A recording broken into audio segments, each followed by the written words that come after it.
É importante ter claro que o diagnóstico sobre os problemas relacionados ao sistema tributário, em especial sobre essa tributação do consumo, já foram exaustivamente levantados pelo próprio governo e encaminhadas propostas de reforma ao Congresso Nacional, no sentido de dar maior racionalidade a esta base e, consequentemente, melhoria na administração do sistema tributário.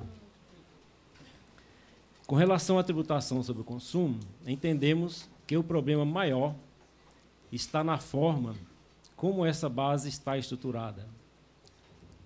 Multiplicidade de legislação e competências tributárias, a União com o PIS/COFINS, IPI e CID, os estados com ICMS e municípios com ISS. A multiplicidade também de formas de apuração, alíquotas e bases de cálculos, né, diferenciadas. E a incidência cumulativa. Esses problemas não foram criados pela administração tributária, todos sabemos. Que, ao contrário, é, de alguma forma, refém deles, como é de outras situações que dificultam a gestão, como, por exemplo, a grande quantidade de espécies de parcelamentos especiais, que acabam dificultando a gestão tributária. Para amenizar essas dificuldades, para a administração tributária e principalmente para os contribuintes, a administração pública, e especialmente a Receita Federal, se utilizando de novas tecnologias, de parcerias institucionais e da colaboração dos cidadãos, tem feito bastantes esforços e obtido êxitos inquestionáveis. É bem verdade que muitos avanços precisamos ainda ter. Os esforços da Receita Federal estão espelhados no seu planejamento estratégico, onde tem destaque alguns objetivos voltados para o cidadão, como, por exemplo, a elevação do cumprimento espontâneo e da aceitação social da tributação, aqui incluso o Programa de Educação Fiscal, simplificação de normas e procedimentos, intensificação do atendimento eletrônico. Então, cada vez mais temos disponibilizado atendimento por meio eletrônico. Prestação de atendimento integrado e conclusivo.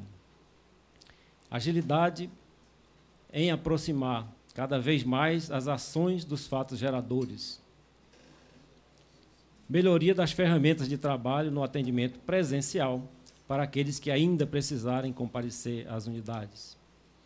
E aperfeiçoamento na comunicação com o contribuinte. Então, esses são objetivos estratégicos constantes do Plano Estratégico da Receita Federal. Apenas para citar alguns avanços, podemos lembrar a instituição do Simples Nacional, e aqui no âmbito da Fazenda, e não somente da Receita Federal, que trouxe benefícios que recentemente foram consolidados pela Resolução 94, e contempla aos contribuintes, pessoas jurídicas que tenham receita bruta em 2011 entre 2,4 e 3,6 milhões de reais.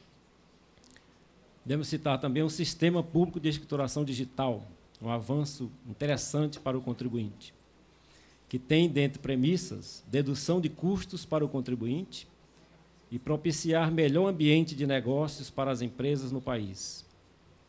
Além de promover a integração dos fiscos, racionalizar as obrigações acessórias, propicia às empresas substituir a escrituração contábil e fiscal em papel pela escrituração contábil e fiscal por meio digital, inclusive emitindo notas fiscais eletrônicas, praticamente sem custos e reduzindo bastante o tempo do contribuinte.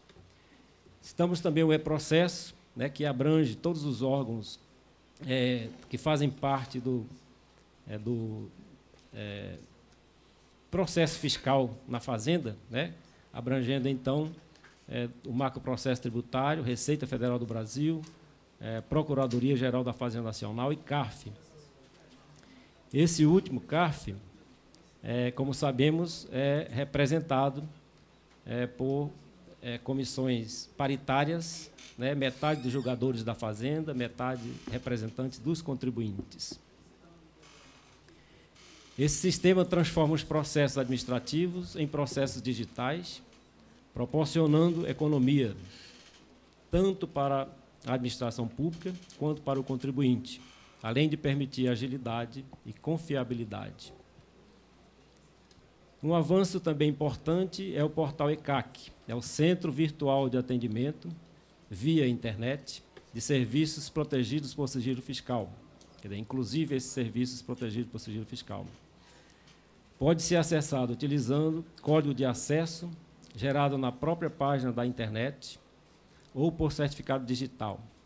Permite a utilização de vários serviços pela própria internet, como, por exemplo, verificar e solucionar possíveis pendências sobre a situação fiscal perante a Receita Federal e Procuradoria-Geral da Fazenda Nacional. Obter informações sobre débitos em situação de cobrança, extratos da declaração de imposto de renda pessoa física, dentre outros. Não podemos deixar de mencionar, por ter relação com o tema aqui tratado, unidades da própria Receita Federal que atuam sobre os controles da administração tributária, o que, de certa forma, asseguram confiabilidade nas ações perante a sociedade.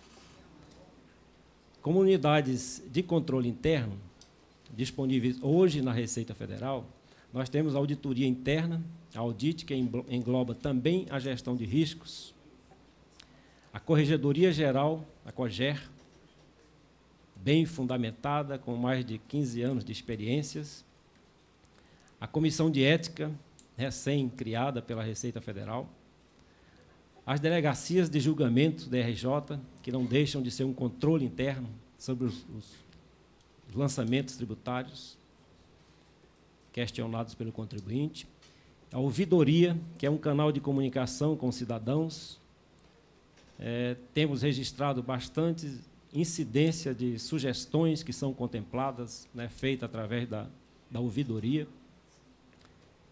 E o planejamento e avaliação, na nossa COPAV, que tem avançado também em fazer um planejamento moderno. Como órgão de controle externo, bastante atuante perante a Receita Federal, podemos citar o Conselho de Recursos Fiscais, o CARF, já citado, a Controladoria Geral da União, CGU, o próprio Congresso Nacional, através do TCU, a Justiça Federal, o Ministério Público Federal e o Tribunal de Contas da União. Esses órgãos de controle externo, eu tive o prazer de acompanhar por um período de 4 anos, aí na minha gestão, frente à auditoria interna da Receita Federal. Por fim, gostaria de lembrar que, no transcorrer do presente ano, a Organização para a Cooperação e Desenvolvimento Econômico, OCDE, promoveu a avaliação do sistema de integridade da administração pública brasileira, a partir de solicitação feita pelo próprio governo brasileiro por meio da Controladoria Geral da União, que, inclusive, coordenou os trabalhos no âmbito dessa avaliação e contou com a participação ativa da Secretaria da Receita Federal do Brasil, principalmente desses órgãos citados como unidades de controle interno. A avaliação teve por objetivos principais diagnosticar os elementos centrais da estrutura da integridade da administração pública federal brasileira, compará-los às boas práticas internacionais e indicar sugestões de aperfeiçoamento das medidas adotadas pelo Brasil. Foi a primeira experiência produzida pela OCDE envolvendo o sistema de integridade da administração pública de um país integrante do grupo dos 20 países mais ricos do mundo, o G20. Foram analisadas a implementação e a coerência dos instrumentos, processos e estruturas de salvaguarda do sistema de integridade, que inclui a promoção da transparência, o envolvimento dos cidadãos, a implementação de sistemas de controle internos baseados em risco, a incorporação de padrões de conduta entre servidores públicos e a promoção da integridade das contratações públicas.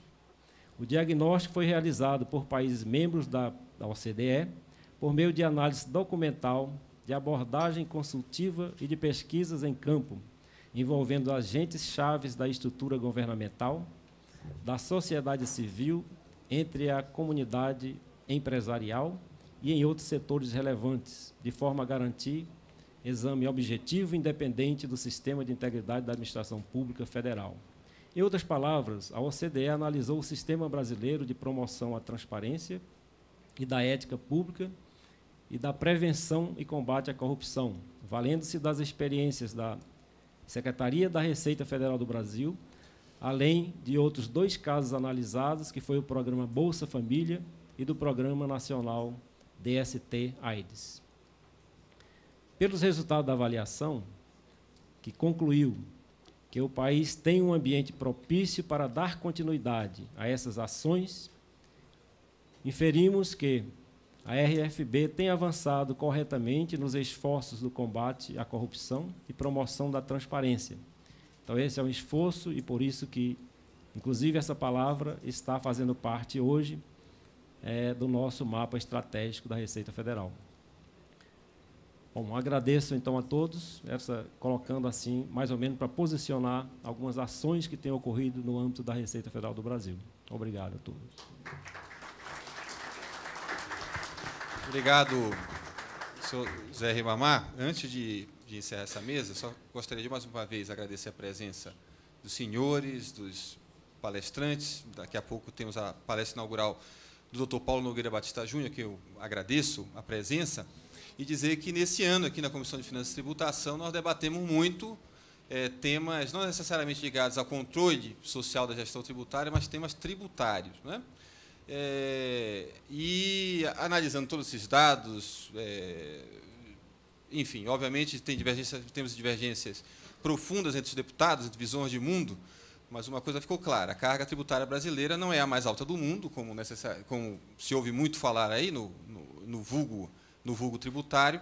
Talvez ela seja uma das mais injustas, né? Para famílias de 1 a 3 salários mínimos, a carga tributária é o dobro da carga tributária para famílias acima de 30 salários mínimos, são dados do IPEA.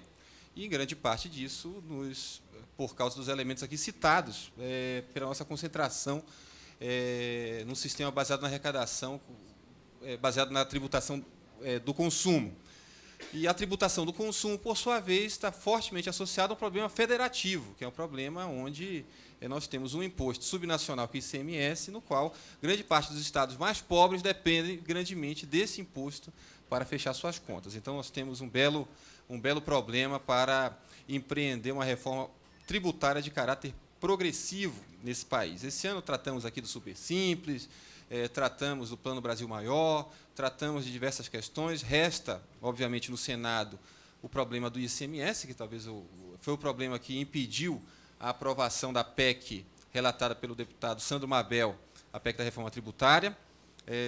Resta para o ano que vem enfrentarmos o problema federativo através do ICMS, a partir de resoluções do Senado, e resta para todos nós a tarefa de levar adiante a reforma no sentido de reafirmar a necessária justiça social a partir da tributação. Talvez seja a grande reforma, junto com a reforma agrária, a reforma urbana, segundo Caio Prado Júnior, lá atrás, não realizada no país, e até hoje não realizada. Portanto, queria agradecer a presença de vocês e passar a direção da mesa para o autor do requerimento, o deputado Edmar Arruda, e, ao mesmo tempo, já chamar o nosso palestrante, senhor Paulo Nogueira Batista Júnior, que é diretor executivo do Brasil no Fundo Monetário Internacional e economista e professor da Fundação Getúlio Vargas. Então, agradecendo a sua presença.